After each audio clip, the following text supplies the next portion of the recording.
The first snow of the season settled white and quiet through the breathless air onto the decks of their ship. It was a wet snow with large, heavy flakes that piled up on the lines and rigging, turning the tarred ropes into thick, white cables. The sea was black, and the swells rose and fell without sound. From the stern came the slow, measured beat of a muffled drum that set the stroke for the Mallorian oarsmen. The sifting flakes settled on the shoulders of the sailors and in the folds of their scarlet cloaks as they pulled steadily through the snowy morning. Their breath steamed in the chill dampness as they bent and straightened in unison to the beat of the drum.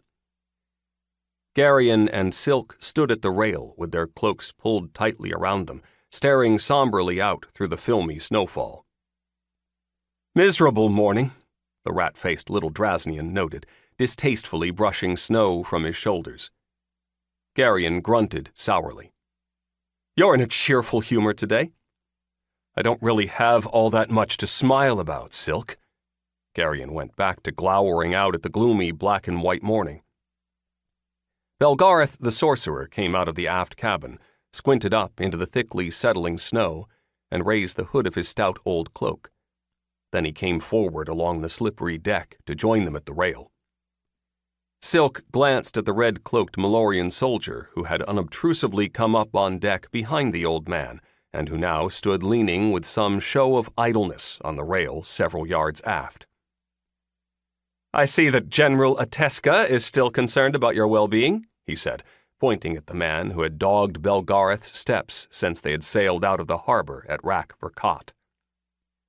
Belgareth threw a quick, disgusted glance in the soldier's direction. "Stupidity," he said shortly. "Where does he think I'm going?" A sudden thought came to Garion. He leaned forward and spoke very quietly. "You know," he said, "we could go someplace at that. We've got a ship here, and a ship goes wherever you point it. Mallorea just as easily as the coast of Haga." "It's an interesting notion, Belgareth," Silk agreed. "There are 4 of us, Grandfather," Garion pointed out. "You, me, Aunt Pole, and Dernick. I'm sure we wouldn't have much difficulty in taking over this ship. Then we could change course and be halfway to Mallorea before Cal Zakath realized that we weren't coming to Rak Haga after all." The more he thought about it, the more the idea excited him.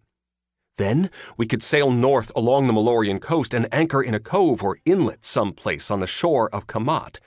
We'd only be a week or so from Ashaba. We might even be able to get there before Zandramas does. A bleak smile touched his lips. "I'd sort of like to be waiting for her when she gets there."